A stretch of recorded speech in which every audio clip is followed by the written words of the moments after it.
그날 저는 부산 크루즈 터미널에 서 있었습니다. 발치에는 여행 가방이 놓여 있었고 얼굴에는 선크림을 바르고 선글라스까지 낀 채였습니다. 아들과 며느리와 함께 꿈에 그리던 휴가, 크루즈에 오를 준비를 마쳤다고 적어도 저는 그렇게 생각했습니다. 갑자기 휴대폰으로 메시지가 날아오기 전까지는 말입니다. 엄마, 계획이 바뀌었어요. 엄마는 크루즈에 못 타요. 저희 식구들끼리만 갈 거예요. 그 순간 제 심장은 얼어붙었습니다. 하지만 이야기를 더 이어가기 전에 제 새 채널을 구독하셨는지 확인하시고 이 영상을 어디에서 시청하고 계신지 댓글로 남겨주세요. 저희 이야기가 얼마나 멀리까지 전해지는지 알고 싶습니다. 저는 그날 아침에 짠 내 나는 공기를 여전히 맡을 수 있을 것 같습니다. 부산항은 설레는 여행객들로 북적였습니다. 사람들은 여행 가방을 끌고 얼굴에 웃음을 머금고 있었습니다. 저 또한 미소 짓고 있었죠. 몇 달 동안 계획했던 가족 크루즈 여행에 대한 기대감으로 가득 차 있었습니다. 62살의 저는 생애 첫 크루즈 여행을 앞두고 있었습니다. 그토록 오래 일만 하며 지내온 후 마침내 이루어질 작은 꿈이었습니다.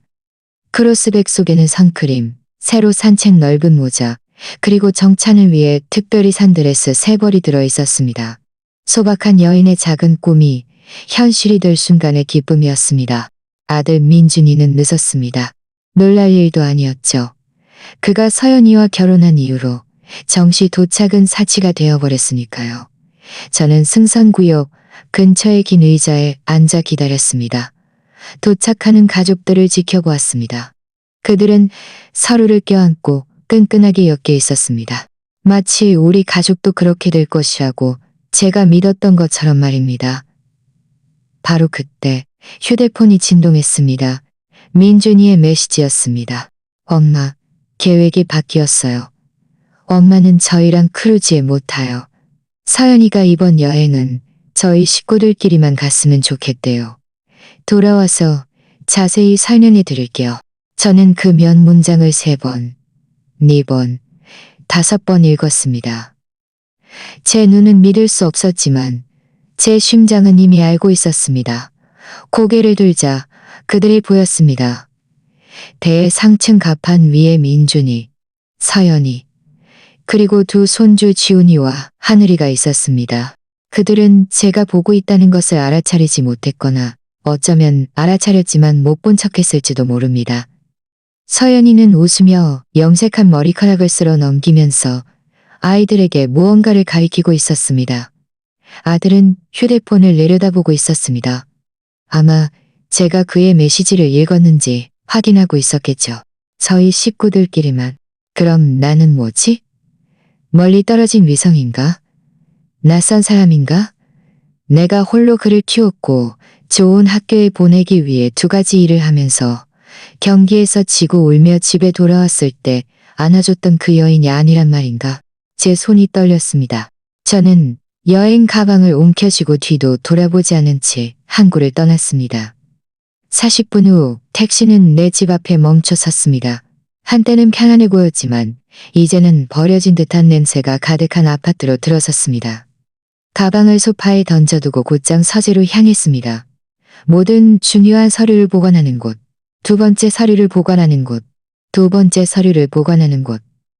2번째 서랍 파란색 파약서가 들어있었습니다. 5년 전 그들이 결혼인의 증인의 집 계약서가 들어있었습니다.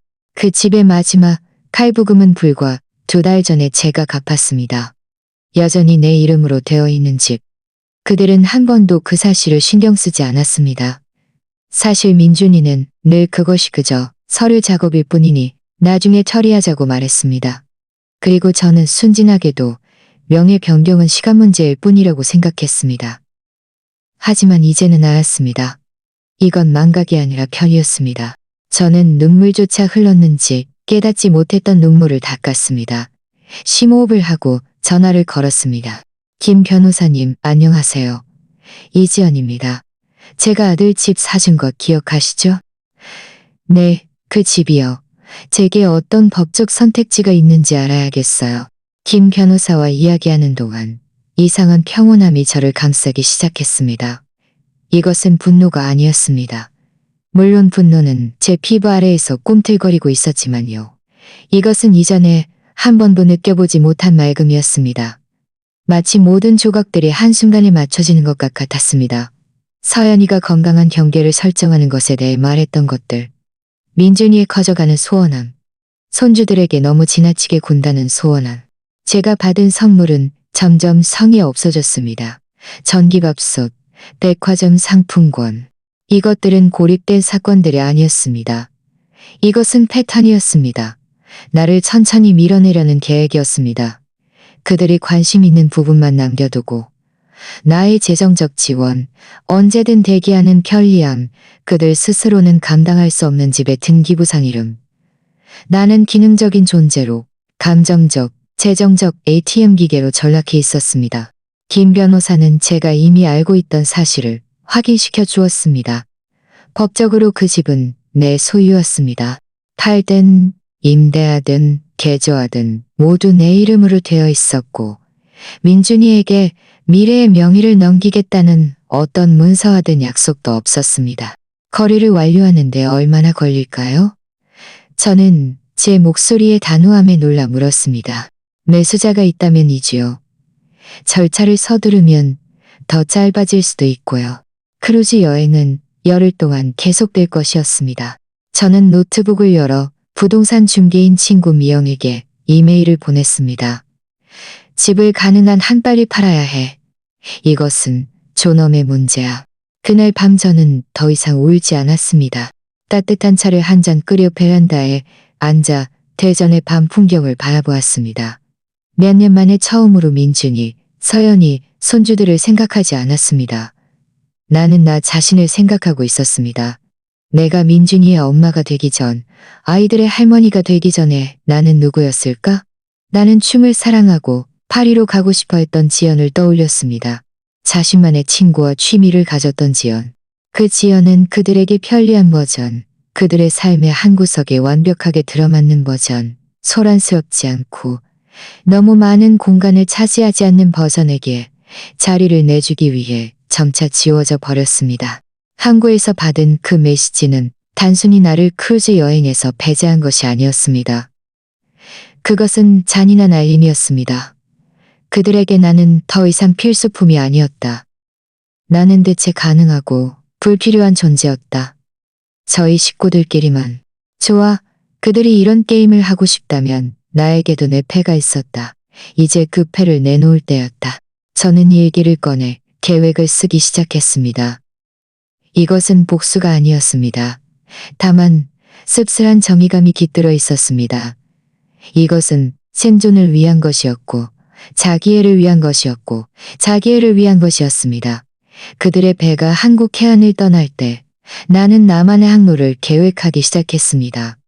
수십 년 만에 처음으로 나를 우선순위에 두는 항로를. 하지만 나는 내가 스스로 만들었던 그 굴레를 깨야 했다.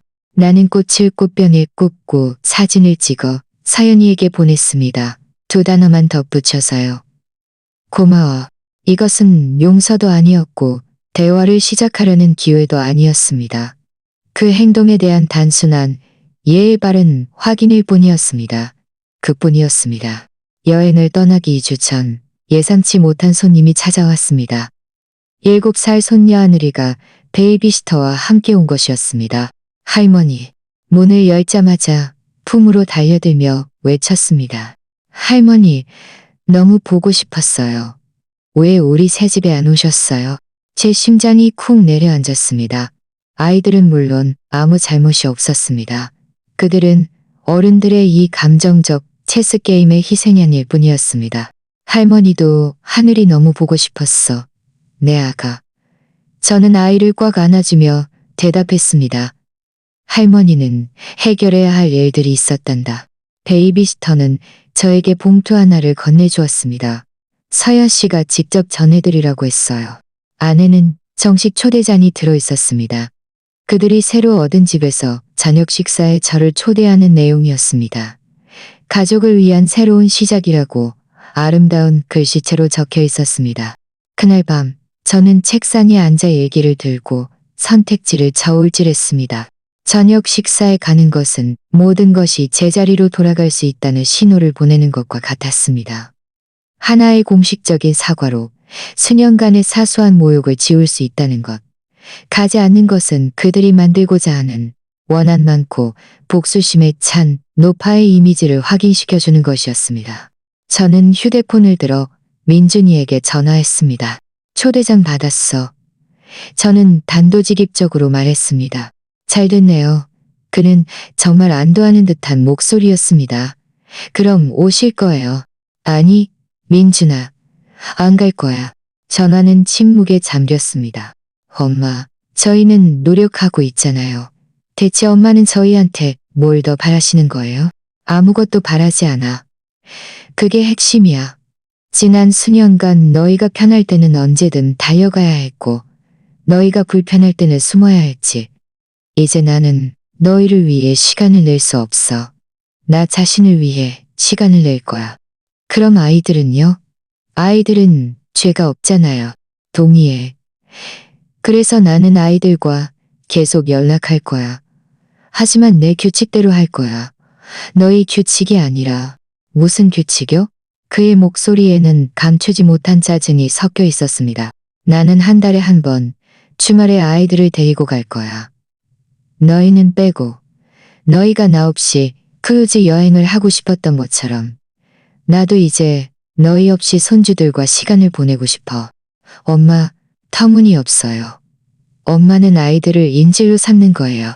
아니, 나는 경계를 설정하는 거야. 이건 내가 진작에 했어야 할 일이었어. 그가 더 반응할 새도 없이 전화를 끊었습니다. 제 손은 떨렸지만 두려움이나 후회 때문이 아니었습니다. 마침내 내가 오랫동안 묵인해왔던 독소들과 정면으로 맞섰기 때문이었습니다. 그 아드레날린은 여전히 남아 있었습니다. 다음날 서연이가 내 집 문 앞에 나타났습니다. 그녀는 늘 그렇듯 말끔하게 차려입었지만 얼굴에는 잠 못 이룬 피곤함이 역력했습니다. 어머님, 저희 이야기 좀 할 수 있을까요? 저희 둘이서요. 여자 대 여자로서. 저는 들어오라고 손짓하며 커피를 마시겠냐고 물었습니다. 그녀는 거절했습니다. 우리는 거실에 마주 앉았습니다. 어머님, 왜 그러시는 거예요? 그녀가 걱정과 비난 사이에 어조로 물었습니다. 저희가 알던 어머님이 아니세요. 맞아. 너희가 알던 지연이 아니야. 항구에서 아들이 자신을 가족으로 여기지 않는다는 메시지를 읽었을 때 그 지연은 이미 죽었어. 서연이는 눈을 내리깔았습니다. 그건 정말 큰 실수였어요. 저희가 그때 준비하느라 스트레스가 너무 심했어요. 저희 엄마가 그때 아프셨고 저도 기분이 안 좋았고요. 충동적인 결정이었어요. 충동적. 제가 되풀이했습니다. 나에게 저녁 식사를 통보하는 것을 잊은 것도 충동적이었니? 가족 여행에서 나를 고의적으로 배제한 것은 의식적의 선택이었어. 집안에서 나를 어떻게 여기는지 완전히 드러내는 선택이었다. 서연이는 한숨을 내쉬며 제가 작년 명절에 선물했던 진주 목걸이를 고쳐 메었습니다. 어머님, 저희는 항상 어머님께서 저희를 위해 해주신 모든 일에 감사하고 있어요. 집과 금전적인 지원, 아이들 돌봐주신 것, 감사? 그게 너희가 감사를 표현하는 방식이니? 너희가 불편할 때면 언제든 내쫓을 수 있는 소모품처럼 나를 대하는 게 그렇게 말하는 건 불공평해요. 그녀가 목소리를 떨며 항의했습니다. 저희는 저희만의 가정을 꾸리고 부부로서의 독립성을 세우는 중이에요. 때로는 그게 경계를 설정해야 한다는 의미죠. 경계. 저는 그 단어를 되풀이하며 그 씁쓸함을 맛보았습니다. 신기하네. 너희가 부엌 리모델링 비용이 필요할 때나 출장 때문에 아이들을 나에게 맡기고 싶을 때는 그 경계라는 게 한 번도 적용되지 않았잖아. 서연이의 얼굴이 살짝 붉어졌습니다. 알아요. 위선적으로 들리겠죠. 들리는 게 아니라 서연아, 사실이 그래. 그녀는 심호흡을 했습니다. 용기를 낸 듯 보였습니다. 제가 뭘 만회할 수 있을까요? 정말 죄송해요. 저는 그녀를 똑바로 바라보며 완벽한 화장 아래에서 진심의 흔적을 찾으려 했었습니다. 분명 무언가 있었습니다. 어쩌면 진정한 후회는 아니었을지라도 분명 결과를 인식하고 있었습니다. 만회할 건 없어. 저는 침착하게 대답했습니다. 너희는 너희 선택을 했고 나는 내 선택을 했어. 이제 각자 감당하자. 하지만 아이들은요? 저희는 아이들을 위해 어떤 안정감을 찾아야 해요. 민준이한테 말했듯이 나는 아이들의 삶에 계속 함께 할 거야. 하지만 내 규칙대로 할 거야. 주말에는 너희 없이. 저희가 신뢰할 수 없는 부모라는 말인가요? 그녀의 어조에는 불만이 섞여 있었습니다. 신뢰의 문제가 아니야, 서연아. 이건 내가 아이들과 너희와는 별개로 관계를 만들어가려는 거야. 너희가 나에게서 독립적으로 너희 가정을 꾸렸던 것처럼 말이야. 서연이는 자리에서 일어나 치맛자락을 잡아당겼습니다. 그녀가 불편함을 느낄 때의 작은 행동이었습니다. 어머님, 변하셨어요. 그래, 변했어. 진작에 변했어야 했어. 그녀가 떠난 후 저는 이상한 홀가분함을 느꼈습니다. 소리 지르지도 않았고 울지도 않았습니다. 그저 해야 할 진실을 말했을 뿐이었습니다. 과도한 드라마나 원한 없이 예전의 지연이라면 타협하고 어떤 타협의 찌꺼기라도 받아들이며 승인과 수용에 목말라 했겠지만 하지만 이 새로운 지연 혹은 수년간의 자기 희생으로 질식했던 본래의 지연은 존중을 요구하는 것이지 동정 어린 관심이 아니었습니다. 그 다음 일주일 동안 여행을 떠나기 전 저는 약속을 이행했습니다. 하늘이와 지훈이를 데리러 가서 하루 종일 함께 했습니다. 우리는 동물원에 갔고 아이스크림을 사 먹었고 우스꽝스러운 사진을 찍었습니다. 학교 친구들, 좋아하는 동물, 하늘이가 읽고 있는 책에 대해 이런저런 이야기를 나누었습니다. 저는 아이들의 부모나 우리 어른들 사이의 상황에 대해 결코 언급하지 않았습니다. 아이들은 아이들이었고 어른들의 소동으로부터 자유로울 자격이 있었습니다. 아이들을 데려다 줄 때 민준이가 초조하게 문가에서 기다리고 있었습니다. 재미있게 놀았어요? 그가 아무렇지 않은 척 물었습니다. 아주 즐거웠어. 저도 똑같이 일부러 가벼운 어조로 대답했습니다. 아이들이 너에게 전할 그림을 가져왔어. 이렇게 해주셔서 감사해요. 그는 진심으로 감사하는 듯 말했습니다. 이 모든 일 때문에 아이들을 엄마로부터 멀어지게 하지 않아서 고마워요. 나는 결코 그렇게 하지 않아, 민준아. 나는 너희와 달라. 이 말은 예상대로 그를 꿰뚫었습니다. 하지만 그는 고개를 끄덕이며 그 충격을 받아들였습니다. 파리에서 언제 돌아오실 거예요? 그가 화제를 바꾸었습니다. 글쎄, 아마 영원히 돌아오지 않을지도. 정말요? 그의 목소리에는 진정한 공포가 섞여 있었습니다. 수십 년 만에 처음으로 내 필요를 최우선에 두었어. 나 자신을 되찾는데 필요한 만큼 오래 머물 거야. 그럼 저희가 엄마가 필요하면요? 아이들이 엄마를 필요로 하면요? 저는 웃었습니다. 행복해서 웃는 것이 아니라 마침내 내 가치를 깨달아 웃는 것이었습니다. 너희는 크루즈에서 열흘 동안 나 없이도 잘 지냈잖아. 나는 내가 여행하는 동안 너희도 잘 살아갈 수 있을 거라고 믿어. 파리로 떠나기 전날 밤, 저는 미뤄왔던 일을 했습니다. 민준이에 대한 모든 추억이 담긴 상자를 열었습니다. 그의 어린 시절 사진, 학교에서 그린 그림, 첫 걸음마 신발.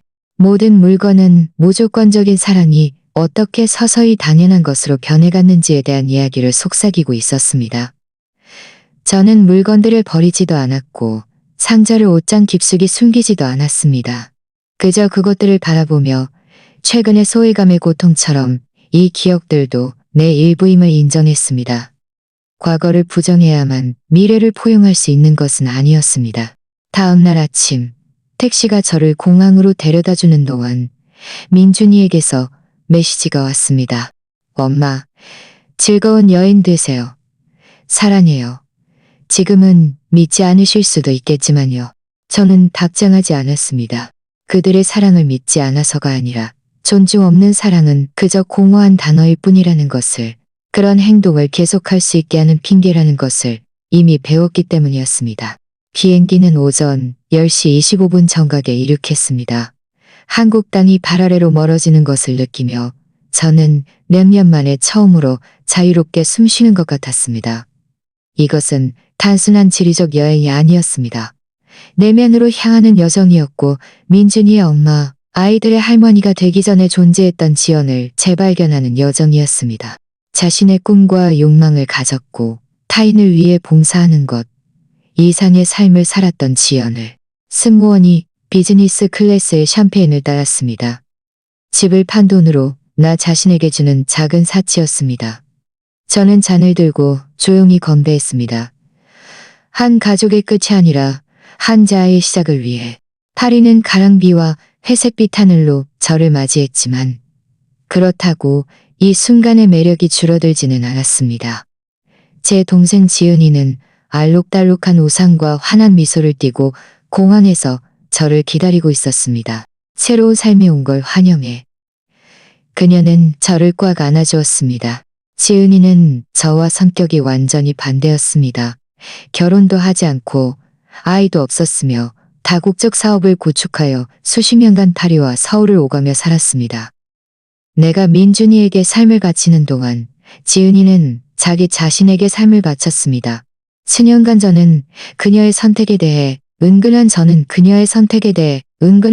우월감을 가지고 있었습니다. 마치 어머니로서의 내 희생이 이기적인 삶이라고 우리 가족 모임에서는 늘 그렇게 불렀던 기분이 어때? 운전기사가 우리를 태우고 파리 시내를 누비는 동안 지은이가 물었습니다. 자유로움, 두려움, 죄책감, 이 모든 것이 뒤섞여 있어. 그녀는 웃었습니다. 현실에 온 걸 환영해. 여기서는 어떤 감정도 홀로 존재하지 않아. 모든 결정에는 대가가 따르지. 지은이의 아파트는 말의 지구에 있었습니다. 갤러리, 카페, 독립 디자이너 상점들로 가득한 역사 지구였습니다. 그녀의 세련된 생활 방식은 예전에는 너무 사치스럽고 경박하다고 생각했었습니다. 하지만 이제야 저는 그녀가 타협도 불필요한 희생도 없이 자신의 본질을 완벽하게 반영하는 삶을 어떻게 창조했는지 이해했습니다. 손님방을 준비했지만 곧 네 공간을 찾아야 할 것 같아. 그녀는 아름다운 안들이 보이는 방으로 저를 안내하며 말했습니다. 얼마나 머물 생각이야? 글쎄, 저는 솔직하게 대답했습니다. 집을 팔고 비행기표를 산 것 외에는 아무 계획도 없어. 완벽해. 지은이가 웃었습니다. 가장 멋진 여행은 각본 없는 여행이지. 그 다음 며칠 동안 저는 목마른 사람이 오아시스로 달려들 듯 파리에 푹 빠져들었습니다. 우리는 박물관을 구경하고 카페에 앉아 오가는 사람들을 구경하고 생강변을 따라 몇 시간씩 걷기도 했습니다. 저는 스펀지처럼 매 순간을 흡수하며 내 마음속에 존재했는지조차 몰랐던 공허함을 채워나갔습니다. 제 휴대폰은 대부분 꺼져 있었습니다. 하루에 한 번 주로 저녁에 중요한 메시지를 확인하고 하늘이와 지훈이에게 짧은 문자를 주고받았습니다. 우리의 대화는 항상 가벼웠고 아이들이 낮에 했던 활동과 파리에서 제가 새로 발견한 것들에 집중했습니다. 우리는 그들의 부모에 대한 이야기는 결코 하지 않았고 제가 언제 돌아갈지에 대해서도 언급하지 않았습니다. 제가 도착하고 일주일 후 지은이는 저녁 만찬을 열었습니다. 예술가, 작가, 대학 교수들, 예순이 넘어서도 여전히 멋지고 의미 있는 삶을 살고 있는 매력적인 사람들이었습니다. 이분은 제 언니 지연이에요. 지은이는 백발의 우아한 분위기를 풍기는 여성에게 저를 소개했습니다. 그녀는 마침내 엄마와 할머니 역할 외에 삶의 다른 가능성도 있다는 것을 깨달았어요. 예전 같았으면 이 소개에 분명 화를 냈을 것입니다. 하지만 그날 밤 웃음소리와 와인잔 속에서 저는 그녀가 한 말이 진실이라는 것을 깨달았습니다. 그럼 지연 씨는 무슨 일을 하세요? 필립이라는 비교문학 교수가 물었습니다. 저는 지금 제가 누구인지 다시 알아가고 있어요. 저는 제 솔직함에 놀라며 대답했습니다. 수십 년 동안 저는 타인의 삶 속에서의 제 역할로 정의되어 왔어요. 이제는 제 스스로의 정의를 쓰고 있는 중이죠. 아, 자기 발견의 여정이군요. 그가 미소 지었습니다. 모든 여행 중 가장 중요한 종류의 여행이죠.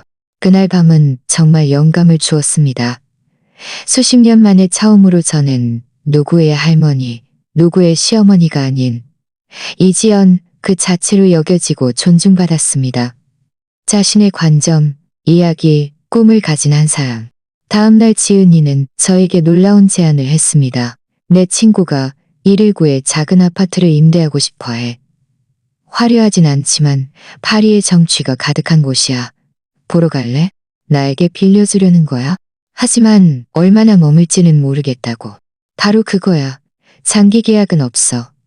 네가 다음 단계를 결정하기 전까지 온전히 너만의 공간이 될 거야. 그것은 전형적인 파리의 원룸 아파트였습니다. 작지만 잘 꾸며져 있었고 높은 창문으로 황금빛 가을 햇살이 쏟아져 들어왔습니다. 오래된 나무 마루는 달 아래에서 가볍게 삐걱거렸고 작지만 모든 기능을 갖춘 집안이 있었습니다. 완벽해. 저는 이 공간이 내 현재 삶의 단계를 가리키는 듯했다는 것을 깨달았습니다. 과도기적이지만 온전히 나만의 공간, 새로운 시작. 그날 오후 저는 3개월 임대 계약을 맺었고 연장도 가능했습니다. 집을 판 돈의 일부 덕분에 저는 아무런 걱정 없이 이 과도기를 즐길 수 있었습니다. 파리에 온 지 2주 후 김 변호사에게서 이메일이 왔습니다. 민준이가 변호사를 선임해서 집 매각의 이의를 제기하겠다고 협박했다는 내용이었습니다. 우리 사이에 구두 합의가 있었고 그 집이 결국 자기 것이 될 거라고 주장했습니다. 걱정하지 마세요. 김 변호사는 썼습니다. 공식적인 문서가 없으므로 그들은 법적으로 설 자리가 없습니다. 이건 매매는 완전히 합법적입니다. 그럼에도 불구하고 이 소식은 나를 흔들었습니다. 소송에서 질까봐 걱정해서가 아니었습니다. 그럴 리 없다는 것을 알고 있었으니까요. 하지만 이번 일은 민준이가 여전히 상황을 이해하지 못하고 있다는 것을 확인시켜 주었습니다. 그는 자신의 행동으로 인한 결과가 아니라 자신에게 불공평한 일로 여기고 있었습니다. 그날 밤 저는 먼저 그에게 전화를 걸었습니다. 내가 떠난 후 처음 있는 일이었습니다. 왜 변호사까지 들먹이는 거야? 엄마, 그는 내 목소리에 정말 놀란 듯 했습니다. 어디 계세요? 저희는 엄마를 정말 걱정했어요. 나 파리에 있어. 말했잖아. 왜 변호사를 선임했니? 전화는 침묵에 잠겼다가 이내 한숨 소리가 들렸습니다. 불공평하니까요. 그 집은 저희 집이에요. 저희는 합의했어요. 무슨 합의? 민준아, 네 머릿속에만 존재했던 합의 말이야? 아니면 내가 집 대출금을 다 갚고 나면 너희가 나에게 강요하려던 합의 말이야? 무슨 말씀이세요? 네 서재에서 그 집 명의 변경 서류 초안을 찾았어. 3개월 전 날짜였고 나에게는 한 번도 보여준 적 없었지. 너희는 나를 압박할 가장 좋은 때를 기다리고 있었던 거지? 또다시 침묵이 흘렀습니다. 그건 서연이의 생각이었어요. 그가 마침내 낮은 목소리로 인정했습니다. 저희가 거기서 그렇게 오래 살았고 엄마도 항상 그 집이 저희 것이라고 말씀하셨으니 상황을 공식화해야 한다고 생각했어요. 그리고 너희는 나에게 묻지도 않고 결정했지. 너희가 내가 가족으로 포함되지 않는다고, 크루즈에 못한다고 결정했던 것처럼 말이야. 그 두 가지는 완전히 달라요. 민준이가 외쳤습니다. 이 두 가지는 똑같아. 두 가지 모두 너희는 내 삶, 내 감정, 내 재산을 독단적으로 결정했어. 나를 논의에 참여할 가치도 없는 사람 취급했지. 그가 심호흡을 하는 소리가 들렸습니다. 어릴 적부터 좌절감을 억누르려 할 때마다 하던 행동이었습니다. 그럼 이제 어떻게 되는 거예요? 저희는 영원히 이렇게 엇갈려 살아야 하는 거예요? 엄마는 유럽에서 화를 내고 있고 저희는 여기서 삶을 재건하려고 노력하고 있어요. 나는 화를 내는 게 아니야, 민준아. 너희가 나를 위해 설계했던 편리한 조연의 삶이 아니라 마침 내 삶을 살고 있는 거야. 나는 네가 소송을 취하하라고 조언할게. 소송이 기각되면 너희에게 더 큰 망신이 될 뿐이야. 엄마, 변하셨어요. 저는 엄마를 모르겠어요. 어쩌면 너는 나를 한 번도 제대로 알지 못했을 수도 있어. 그저 너에게 편리했던 나만을 알았을 뿐. 전화를 끊은 후 저는 울었습니다. 파리에 온 이후 처음으로 우는 것이었습니다. 집 때문에도 아니었고 소송 때문에도 아니었습니다. 심지어 아들과의 깨진 관계 때문도 아니었습니다. 나는 수십 년 동안 억압되어 온 타인의 기대에 겹겹이 짓눌려 숨 막혀 하던 지연을 위해 울었습니다. 처음부터 건강한 경계를 설정했더라면 될 수 있었을 그 여인을 위해 울었습니다. 다음날 아침, 지은이는 제가 커피잔을 들고 베란다에서 거리를 내다보는 것을 보았습니다. 어젯밤은 힘들었지? 그녀는 내 붉어진 눈을 알아차렸습니다. 민준이가 변호사를 선임해서 나를 고소하려 해. 지은이는 콧방귀를 뀌었습니다. 당연하지. 사람들은 자신들이 누리던 특권을 잃으면 그것을 불공평하다고 말하거든. 그래도 내 아들이잖아. 그리고 넌 그를 사랑하지. 하지만 사랑이 모든 것을 감수해야 한다는 뜻은 아니야. 넌 원래 그의 것이었던 걸 빼앗은 게 아니야. 단지 네 것이었던 것을 주는 걸 멈췄을 뿐이지. 그녀의 말은 내 마음에 깊이 와닿았습니다. 나는 평생 사랑과 희생을 혼동하고 관대함과 자기 파괴를 동일시했습니다. 사랑이 필연적으로 자신을 비하하고 상대방을 돋보이게 하기 위해 자신을 작게 만드는 것을 의미한다고 생각했습니다. 하지만 진정한 사랑은 타인을 향하든 자기 자신을 향하든 그런 불균형을 필요로 하지 않았습니다. 그날 오후, 저는 한 번도 해본 적 없는 일을 했습니다. 수채화 수업에 등록했습니다. 청소년기 시절의 취미였지만 민준이를 임신한 후에는 어머니의 책임감과는 어울리지 않는 가벼운 오락이라고 생각하며 그만두었었습니다. 수업은 옥마르트르의 오래된 건물 안에서 진행되었습니다. 거대한 창문 밖으로는 파리의 지붕들이 살아있는 그림처럼 펼쳐져 있었습니다. 선생님은 백발의 손에 낸 그림처럼 펼쳐져 있었습니다. 수채화는 인생과 같아요. 그가 부드러운 분놀림을 시범 보이며 말했습니다. 물 흐름을 유도할 수는 있지만 그것을 완전히 통제할 수는 없죠. 그것이 선택하는 예측 불가능한 길을 받아들이는 것. 물감을 섞고 그것들이 종이 위를 흐르는 것을 보면서 저는 문득 깨달음이 찾아왔습니다. 이것이 바로 내가 내 인생에 배우고 있는 것이었습니다. 통제하는 것이 아니라 유도하고 예측 불가능한 것을 받아들이며 예상치 못한 경로 속에서 아름다움을 찾는 것. 수업이 끝날 무렵 저는 작은 풍경화를 완성했습니다. 완벽하진 않았지만 생기 넘치는 색채와 가능성으로 가득했습니다. 마치 내가 나 자신을 위해 쓰기 시작한 새로운 장처럼 말입니다. 파리의 가을은 나무들을 붉고 황금빛으로 물들였습니다. 도시 전체가 나의 개인적인 변화를 축하하는 듯했습니다. 낮은 짧아졌지만 왠지 모르게 더 의미 있어졌습니다. 나는 온전히 나만의 일상을 만들었습니다. 일찍 일어나 길모퉁이의 작은 빵집에서 커피를 마셨습니다. 주인은 이미 나를 알아보고 갖고 온 크루아상을 남겨두었습니다. 매일 다른 공원을 산책했습니다. 일주일에 2번 수채화 숭을 남겨두었습니다. 저녁에는 지은이와 그녀의 친구들과 함께 저녁 식사를 하거나 작은 아파트에 머물며 책을 읽거나 그림을 그렸습니다. 이것은 소박한 삶이었지만 온전히 나만의 것이었습니다. 모든 결정, 모든 순간이 나 자신을 위해 내가 선택한 것이었습니다. 몇 주가 지났고 민준이의 문자 빈도도 점점 줄어들었습니다. 김 변호사는 민준이가 소송을 취하했다고 알려왔습니다. 자신에게 승산이 없음을 마침내 받아들인 듯했습니다. 나는 하늘이와 지훈이에게 계속 정기적으로 문자를 보냈지만 그들이 새로운 가족 역동성에 점차 적응하면서 화상 통화 횟수도 줄어들었습니다. 11월 중순 예상치 못한 이메일이 왔습니다. 서연이에게서 온 것이었습니다. 어머님, 파리에서 잘 지내시는지 궁금합니다. 아이들에게 보내주신 사진은 정말 아름다워서 아이들이 친구들에게 할머니가 지금 어디에 사시는지 자랑하며 보여주는 것을 좋아해요. 이 편지는 사과를 하기 위해서입니다. 이번에는 진심이에요. 저희가 서로에게 끼친 실질적인 불편함 때문이 아니라 지난 몇 년간 어머님께 드린 감정적인 상처에 대해 사과드립니다. 저와 민준이는 부부 상담을 계속 받고 있어요. 저희 자신에 대한 몇 가지 진실을 마주해야 했어요. 저희가 어머님을 어떻게 대했는지, 저희가 만들어온 유해한 패턴들에 대해서요. 이것은 쉽지 않았어요. 상담사는 저희가 조작적이고 이기적인 행동들을 어떻게 합리화하고 그것들을 건강한 경계 설정이나 저희만의 가정 꾸리기인 양 가장했는지 깨닫게 해주었어요.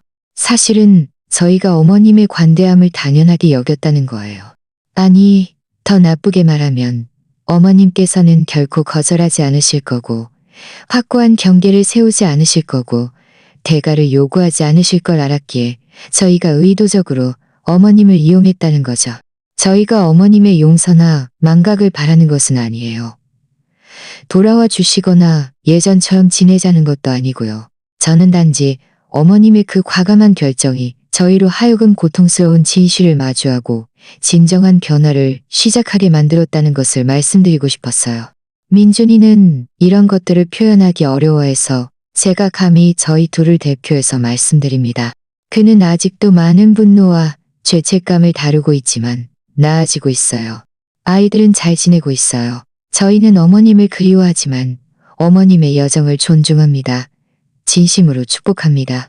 사연 올림. 저는 이 이메일을 몇 번이고 다시 읽으며 이것이 지혜인 척하는 또 다른 조작이 아닌지 분별하려 했었습니다. 하지만 이 말들은 이전의 어떤 화해 시도와도 달랐습니다. 숨겨진 요구도 없었고 집이나 재정 상황에 대한 언급도 없었습니다. 아이들을 감정적인 인질로 삼으려는 시도도 없었습니다. 그날 저녁 식사 때 저는 지은이에게 이메일을 보여주었습니다. 어떻게 생각해? 제가 물었습니다. 그녀는 꼼꼼히 읽었고 정말 진심으로 보였습니다. 그녀는 마침내 입을 열었습니다. 내 태블릿 돌려줘. 하지만 핵심은 네가 어떻게 생각하냐는 거야? 저는 잠시 생각했습니다. 나는 그들이 마침내 이해하기 시작했다고 생각했어. 내가 무엇을 했는지 뿐만 아니라 왜 그렇게 했는지를. 그럼 이게 네 생각에 변화가 생겼니? 모르겠어. 저는 솔직하게 대답했습니다. 나는 아직 완전히 용서할 준비도 안 됐고 예전의 상호작용 방식으로 돌아갈 준비도 안 됐어. 그럴 필요 없어. 지은이가 단호하게 말하며 우리 둘의 잔에 와인을 더 따랐습니다. 용서가 찾아올 때 그것은 그들의 편안함을 위한 것이 아니라 너 자신의 내면의 평화를 위한 거야. 그리고 용서하든 안 하든 너는 결코 예전처럼 대우받는 것을 다시는 받아들여서는 안 돼. 저는 고개를 끄덕이며 그의 말에 담긴 지혜를 흡수했습니다. 그날 밤 저는 서연이에게 짧게 답장했습니다. 편지 고마워. 너의 솔직함을 높이 평가해. 나 또한 자기 발견과 치유의 여정 중에 있어. 너희가 전문가의 도움을 받고 있다는 사실에 기뻐. 내 삶은 언제나 아이들의 참여를 환영해. 어른들 사이에서도 솔직한 소통이 계속되기를 바라. 지연. 이것은 매우 짧았고 약속이나 양보는 없었지만 적대감도 없었습니다. 과거를 복구하는 것이 아니라 어쩌면 다른 미래를 건설하는 것, 어떤 새로운 것을 향한 작은 발걸음이었습니다.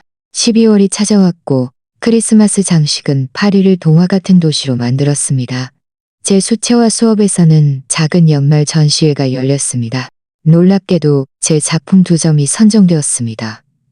말에 지구의 작은 갤러리에 전시되는 것이었지만 저에게는 중대한 의미를 가졌습니다. 가족 역할 이외에 내 가치를 인정받았다는 의미였습니다. 전시회 개막일, 저는 액자에 담긴 수채화 앞에 서 있었습니다. 생강변의 황혼을 그린 그림이었습니다. 푸른색과 보라색이 지평선에 녹아드는 이 그림은 기술적으로 완벽하진 않았지만 진실한 무언가를 포착하고 있었습니다. 내가 홀로 강변에 앉아 경험했던 평화로운 순간, 정말 아름다운 그림이에요. 익숙한 목소리가 내 뒤에서 들려왔습니다. 저는 깜짝 놀라 뒤돌아보았습니다. 민준이가 서 있었습니다. 네가 여기 웬일이야? 저는 숨이 막힐 듯 놀라 물었습니다. 서연이가 엄마 페이스북에서 전시회 초대장을 봤어요. 어쩌면 이제 얼굴 보고 이야기할 때가 된 것 같아서요. 그는 좀 더 말랐고 눈 밑에는 희미한 다크서클이 있었지만 표정은 더 부드러워져 있었습니다. 예전의 방어적인 태도는 없었습니다. 너 혼자 왔니? 네. 서연이는 집에서 아이들과 함께 있어요. 저희 둘만의 시간이 필요하다는 걸 이해했어요. 우리는 갤러리를 나와 근처 카페로 향했습니다. 밤은 추웠지만 맑았고 이 불 밝혀진 도시에서 별을 볼 수 있다는 것은 드문 일이었습니다. 엄마 그림 정말 잘 그리세요. 우리가 마주 앉아 김이 나는 핫초코 2잔을 앞에 두고 있을 때 그가 말했습니다. 엄마가 그림을 그리는 줄은 몰랐어요. 나 자신도 몰랐어. 저는 살짝 미소 지으며 대답했습니다. 나에 대해 너희가 모르는 게 많아. 심지어 나 자신도 몰랐던 것들도. 그는 고개를 끄덕이며 핫초코를 숟가락으로 저었습니다. 저는 엄마를 한 번도 온전한 한 사람으로 자신만의 욕망과 꿈을 가진 사람으로 여기지 않았어요. 엄마는 그저 엄마였고 어떤 면에서는 제 자신의 연전이었죠. 그의 갑작스러운 솔직함에 저는 약간 당황했습니다. 이것은 내가 기억하는 방어적인 민준이가 아니었습니다. 상담이 정말 효과가 있었나 보네. 제가 논평했습니다. 그는 옅게 웃었습니다.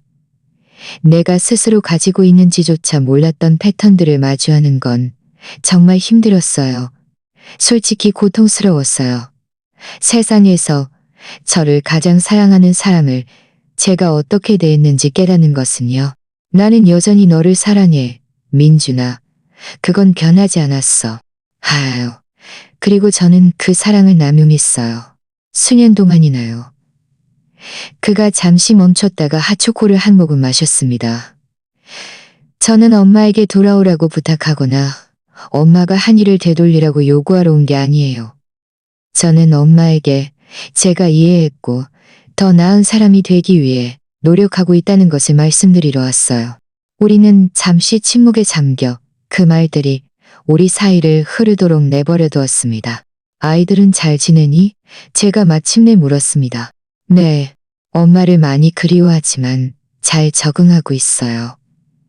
하늘이는 엄마가 보내준 사진을 모두 특별한 앨범에 모아두었어요. 그럼 너희는? 새 집은 좀 더 작고 소박하지만 괜찮아. 서연이도 다시 파트타임으로 일하고 있어요. 저희는 더 검소하게 살고 진정 중요한 것들을 소중히 여기는 법을 배우고 있어요. 이 모든 것이 너희에게 그렇게 힘들었다니 미안하구나. 그는 고개를 저었습니다. 아니요, 사과하지 마세요. 고통스럽지만 필요했어요. 마치 유해한 무언가를 제거하는 수술처럼요. 그의 말은 내 자신의 감정과 공명했습니다. 어떤 상처는 진정으로 치유되기 위해선 도려내져야 했다. 언제 한국으로 돌아오실 거예요? 제가 물었습니다. 이번엔 짧은 방문이에요. 엄마를 만나고 이 대화를 위해서요. 그럼 이제 저희는요?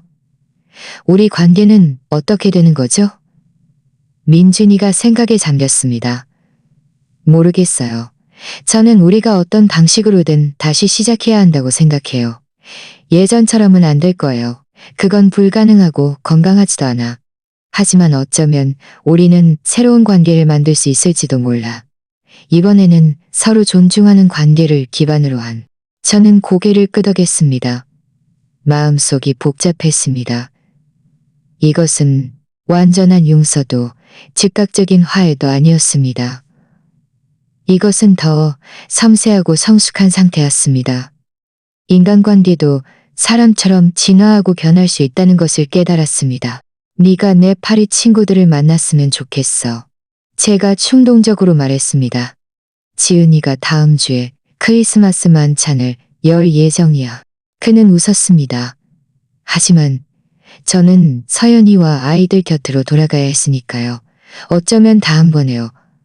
엄마는 크리스마스에 여기 계실 거예요? 응. 지은이랑 이미 계획이 있어. 알겠어요. 그는 정말 실망한 듯 보였지만 강요하지는 않았습니다. 어쩌면 아이들이 아주 좋아할 거예요. 물론이지. 제가 진심으로 대답했습니다. 우리가 카페 문 앞에 서 있을 때 그가 저를 안아주었습니다. 최근 몇 년간 우리 사이에 오가던 성의없고 형식적인 포옹이 아니었습니다. 진정하고 오래 지속되며 마음에서 우러나오는 포옹이었습니다. 엄마, 사랑해요. 그가 내 귓가에 속삭였습니다. 모든 것에 대해 죄송해요. 나도 사랑한다, 아들아. 마침내 억눌렸던 눈물이 흘러내리도록 내버려두며 대답했습니다. 나는 항상 너를 사랑했어. 그가 멀어져 크리스마스 장식으로 불 밝혀진 거리로 사라지는 것을 보면서 내 안에 무언가가 풀어졌다. 완전한 용서는 아니었다. 그것은 아직 시간이 필요했다. 하지만 이것은 그에게, 나에게, 그리고 우리의 깨진 관계에 대한 치유의 시작이었다. 그날 밤 나는 작은 아파트에서 늦게까지 그림을 그렸습니다. 이번에는 생강도, 파이도 아니었습니다. 푸른 바닷물과 금빛 모래사장이 있는 한국의 어느 해변이었습니다. 민준이가 어렸을 때 데려갔던 곳. 우리는 그곳에서 모래성을 쌓았지만 파도는 늘 피할 수 없이 그것들을 휩쓸어 갔습니다. 나는 이 그림에 재건이라는 이름을 붙였습니다. 파리에서의 크리스마스는 내가 한 번도 경험해보지 못한 마법이었습니다. 지은이는 고풍스러운 장식품들로 장식된 작은 소나무로 아파트를 꾸몄고 창문에는 황금빛 조명이 빛나고 있었습니다. 공기 중에는 뱅쇼향이 가득했습니다. 그녀의 친구들은 모두 모여 정성스럽고 아늑한 만찬을 즐겼습니다. 각자 고향의 전통 음식을 가져왔습니다. 크리스마스 아침, 우리는 민준이, 서연이, 그리고 아이들과 약속된 화상통화를 했습니다. 그들은 특별한 아침 식사를 준비했고 식탁에는 제 이름이 적힌 포장된 선물이 놓여 있었습니다. 할머니가 돌아오셔야 뜻을 수 있어요. 하늘이가 반짝이는 눈으로 설명했습니다. 이 대화는 예상외로 편안했습니다. 제가 예상했던 긴장감은 없었습니다. 서연이도 달라져 있었습니다. 섬세함과 완벽함은 줄어들고 현실감이 더해져 있었습니다. 그녀는 자랑스럽게 새 집의 인테리어를 보여주었습니다. 좀 더 작았지만 아늑했고 이전에 살던 차갑고 큰 집보다 훨씬 개성이 있었습니다. 할머니, 언제 돌아오실 거예요? 지훈이가 얼굴을 화면에 가까이 대고 기대감 가득한 목소리로 물었습니다. 저는 지은이를 바라보았습니다. 그녀는 은근한 흥미를 가지고 화상 통화를 지켜보고 있었습니다. 그리고 화면으로 시선을 돌렸습니다. 아직 결정 못했어. 아가, 여기서 많은 걸 배우고 있고 나 자신을 다시 알아가고 있어. 그림 그리는 것처럼요. 민준이가 웃으며 말했습니다. 제가 엄마 그림 전시회 사진을 보여줬거든요. 네, 저도 배우고 싶어요. 하늘이가 외쳤습니다. 할머니 돌아오시면 같이 수업 들을 수 있어요. 물론 기꺼이 해줄게. 저는 따뜻한 사랑을 느끼며 대답했습니다. 어쩌면 대전에서 선생님을 찾을 수도 있겠구나. 화상 통화 후 지은이와 저는 샹젤리제 거리를 따라 산책하며 축제 장식과 휴일을 즐기는 가족들을 구경했습니다. 그들 정말 달라졌네. 지은이가 논평했습니다. 더 겸손해졌어. 동의해. 그들은 정말 노력하고 있는 것 같아. 상담, 새로운 재정 상황, 심지어 나의 갑작스러운 떠남이 준 충격까지 이 모든 것이 그들의 내면에서 무언가를 일깨운 듯했어. 그럼 이게 네 계획을 바꾸는 거니? 지은이가 내 팔을 만지작거리며 물었습니다. 저는 잠시 생각했습니다. 내게 어떤 계획이 있는지 잘 모르겠어. 목적지라기보다는 반연에 가까웠지. 정말 철학적이네. 그녀가 웃었습니다. 그런데 정말 한국으로 돌아올 생각이야? 결국은 그럴 거야. 이곳은 멋진 한 장이었지만 내 삶의 전부는 아니야.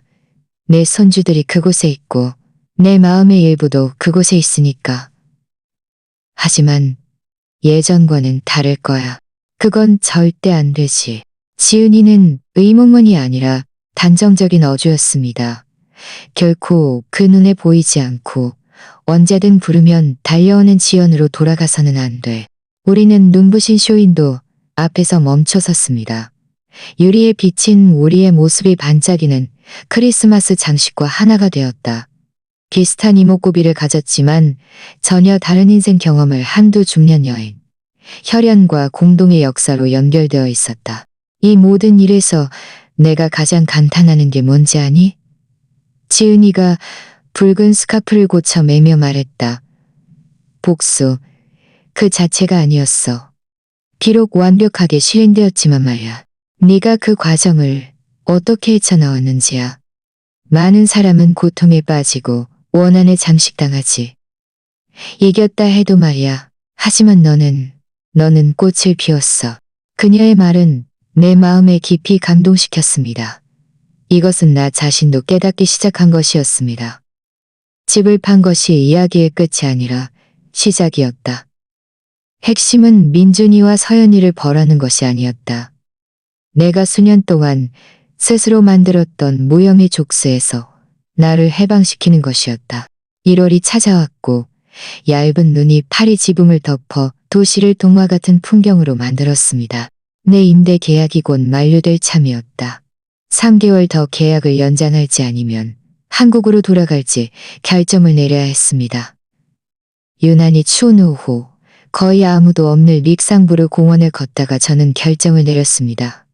돌아갈 때가 되었다. 의무나 죄책감 때문도 아니었고 가족의 압력에 굴복하는 것도 아니었습니다. 내 삶의 다음 장을 서나갈 준비가 되었기 때문이었습니다. 가족을 포함하지만 그것 준비가 되었기 때문이었습니다. 그날 밤 민준이에게 전화해서 내 결정을 알렸습니다. 2월에 돌아갈 거야. 제가 말했습니다. 하지만 몇 가지 조건이 있어. 어떤 조건이요? 그의 목소리에는 기쁨과 조심스러움이 섞여 있었다. 나는 나의 독립성을 유지할 거야. 이미 너희 근처에 아파트를 얻어뒀지만 너희와 함께 살고 싶지도 않고 전업 베이비시터가 될 생각도 없어. 이해하고 존중합니다. 그가 빠르게 대답했습니다. 나는 계속 그림을 그릴 거야. 대전에서 여기와 비슷한 수업을 제공하는 화실을 찾았어. 물론이죠. 엄마 시간은 엄마 거예요. 그리고 우리는 명확한 경계를 설정하고 서로 존중해야 해요. 우리 모두, 심지어 아이들까지도 할머니에게 할머니만의 삶이 있다는 걸 이해해야 하죠. 저희는 상담에서 이 문제를 다루고 있어요. 그는 건강한 경계가 무엇인지 배우는 것, 우리 자신을 보호하기 위해서뿐만 아니라 타인을 존중하기 위해서도 필요하다고 덧붙였습니다. 그가 내 조건을 그렇게 쉽게 받아들였다는 것은 내가 이미 짐작했던 사실을 확인시켜 주었습니다. 근본적인 무언가가 바뀌었다는 것을 나뿐만 아니라 그도 어쩌면 우리 모두가 그 다음 몇 주 동안 저는 짐을 싸고 그림과 책들을 붙이고 여행 가방을 정리하고 새로 사귄 친구들과 작별 인사를 하느라 바빴습니다. 파리는 이토록 짧은 시간 동안 나에게 많은 것을 주었습니다.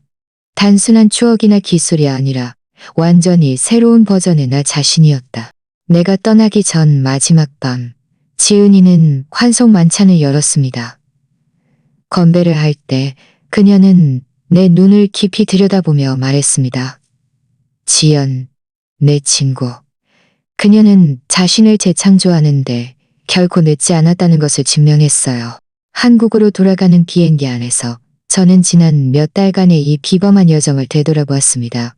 나는 복수를 갈망하는 상처받은 여인으로 떠났지만 더 복잡한 사람이 되어 돌아왔습니다.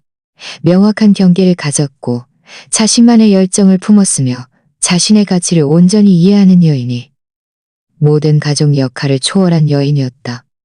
복수는 단지 촉매제였을 뿐 나를 더 깊은 변화로 이끈 필수적인 힘이었다. 엄마, 민준이와 아이들이 공항에서 나를 기다리고 있었다. 손으로 쓴 플래카드와 진심 어린 미소를 띠고 서연이도 그곳에 있었다.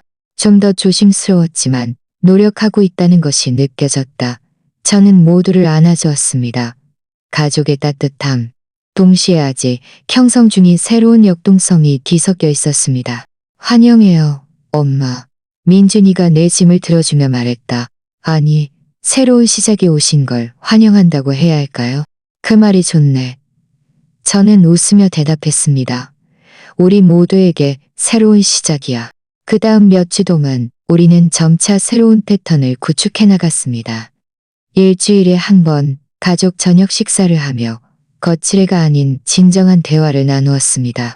손주들과는 특별한 시간을 보냈습니다. 아이들을 공원, 박물관 그리고 물론 하늘이가 내내 졸랐던 수채화 수업에도 데려갔습니다. 그리고 가장 중요한 것은 나 자신을 위한 시간을 남겨두었다는 점이다. 편안한 아파트, 일주일에 3번 화실, 새로운 친구들, 진정으로 나만의 삶이었다. 민준이와 서연이는 계속 상담을 받으며 나뿐만 아니라 서로 간에도 더 건강한 관계를 구축하는 법을 배우고 있었습니다. 집을 잃은 상처는 오히려 그들로 하여금 삶의 우선순위를 재평가하게 만들었습니다. 이는 그들을 천천히 더 나은 사람으로 만들고 있었다. 돌아온 지 6개월 후, 특별히 화창한 일요일, 우리는 모두 그들의 아파트 안뜰에 모여 점심 식사를 했습니다. 이곳은 이전 집보다 작았지만 훨씬 더 아늑했다. 저는 눈앞의 풍경을 바라보며 항구에서의 그날 이후로는 결코 가질 수 없을 것이라고 생각했던 평화로운 감정으로 가득 찼습니다. 민준이는 고기를 굽고 있었고 서연이는 식탁을 차리고 있었습니다. 아이들은 잔디밭에서 뛰어놀았고 엄마한테 제대로 감사 인사를 드린 적이 없어요. 민준이가 와인잔을 들고 다가와 말했습니다. 뭘? 단해져서 저희를 변화하게 만들어주셔서 감사합니다. 그런 대우를 견디지 않아주셔서 감사합니다. 만약 그때 엄마가 예전처럼 물러섰더라면 저희는 분명 아직도 그 유해한 굴레에 갇혀 있었을 거예요. 그의 말은 나를 깜짝 놀라게 했습니다. 나의 복수가 그들에게도 선물이었다는 것을 저는 한 번도 생각해보지 못했습니다. 하지만 어떤 면에서는 정말 그랬습니다. 상실의 고통, 수치심, 강제된 깨달음. 이 모든 것이 새롭고 가능성 있는 더 나은 것들을 위한 공간을 만들었다. 가끔 그 집이 그리워요. 그가 멀리 응시하며 말을 이었습니다. 그 집, 정말 멋지고 넓었지만 저는 그곳이 진정한 집이 아니었다는 걸 깨달았어요. 그곳은 전리품에 가까웠고 지위의 상징이었죠. 이곳은 그가 우리가 앉아있는 작은 정원을 가리켰습니다. 단점이 있고 공간도 제한적이지만 우리 집처럼 느껴져요. 저는 고개를 끄덕였습니다. 그의 말을 완전히 이해했습니다. 때로는 소중한 것을 잃어야만 진정 소중한 것이 다른 곳에 있다는 것을 발견하게 된다. 나는 가끔 생각해. 제가 말했습니다. 만약 그날 내가 그렇게 잔인하게 배제되지 않았다면 나는 과연 변화의 용기를 찾을 수 있었을까? 그림 그리는 즐거움, 파리, 그리고 나 자신의 독립성을 다시 발견할 수 있었을까? 제가 했던 일을 바꿀 수는 없어요. 민준이가 목이 메인 목소리로 대답했다. 하지만 약속할게요. 다시는 엄마가 눈에 보이지 않는 존재라고 느끼게 하지 않을 거예요. 이것이 바로 내가 항상 원했던 것이었어. 제가 솔직하게 말했습니다. 엄마나 할머니로서만이 아니라 지연으로서 존재를 인정받는 것. 그날 오후 하늘이와 내가 아파트의 작은 화실에서 그림을 그리고 있을 때 아이가 갑자기 예상치 못한 질문을 했습니다. 할머니, 아빠랑 엄마가 크루즈에 안 데려가 준 거 용서했어요? 저는 붓을 멈추고 아이가 이해할 수 있으면서도 사실에 충실한 답을 찾으려 했습니다. 하늘아, 용서한다는 건 말이야. 슬픈 일이 없었던 척하거나 중요하지 않은 척하는 게 아니야. 용서한다는 건 그 아픔이 네 미래를 지배하지 못하도록 네가 결정하는 거야. 그러니까 그래. 할머니는 용서하고 있어. 매일 조금씩 더 용서하고 있지. 그림 그리는 거랑 똑같아요. 그가 외쳤습니다. 그의 예리함에 나는 깜짝 놀랐다. 그림을 잘못 그렸을 때 지울 수는 없지만 그 실수를 더 아름다운 것으로 바꿀 수 있잖아요. 저는 8살 아이의 삶의 지혜에 놀라 웃었습니다. 맞아, 내 아가. 완벽하게 맞아. 삶은 계속 흘러갔고 새로운 패턴이 점차 확립되었습니다. 저는 더 이상 민준이와 서연이의 마르지 않는 재정적, 감정적 ATM 기계가 아니었습니다. 그러고 싶지도 않았다. 하지만 저는 여전히 그들의 삶에서 특히 내 손주들에게는 안정적이고 소중한 존재였습니다. 저는 또한 성장하는 화가이자 친구이자 한 여인이었습니다. 탐자던 열정을 재발견하고 새로운 취미를 키워나가는 여인. 내가 팔아버린 그 집은 다시는 언급되지 않았다. 마치 우리 모두 그것이 우리 삶의 끝난 한 장을 의미한다는 것을 암묵적으로 이해하고 있는 듯했다. 새 집 주인은 그 집을 대대적으로 리모델링했습니다. 한 번은 우리가 산책하다가 그 집 앞을 지나갔는데 거의 알아볼 수 없었습니다. 마치 전생의 일처럼 느껴져요. 민준이가 논평했습니다. 제가 간단하게 대답했습니다. 63번째 생일날 저는 민준이와 서연이에게서 놀라운 선물을 받았습니다. 이탈리아행 비행기표와 토스카나의 그림 워크숍 등록증이었습니다. 동봉된 카드에는 엄마의 여정을 계속하시라고, 저희의 모든 사랑과 존경을 담아라고 적혀 있었다. 저는 비행기표가 들어있는 봉투를 보며 완전한 순환을 마쳤다는 것을 깨달았습니다. 항구에서의 그날의 고통은 내가 전혀 예상치 못했던 것으로 경모했다. 자유, 육체적, 재정적 자유뿐만 아니라 내면의 자유였다. 마침내 내가 운명 지어진 대로의 여인으로 살 수 있게 해주는 복수는 시작일 뿐이었고 그 뒤에 찾아온 재탄생이 진정한 승리였다. 자, 이 이야기가 마음에 드셨다면 지금 화면에 뜨는 다음 영상도 클릭해보세요. 거기에는 당신이 상상조차 못할 배신이 기다리고 있을 테니까요.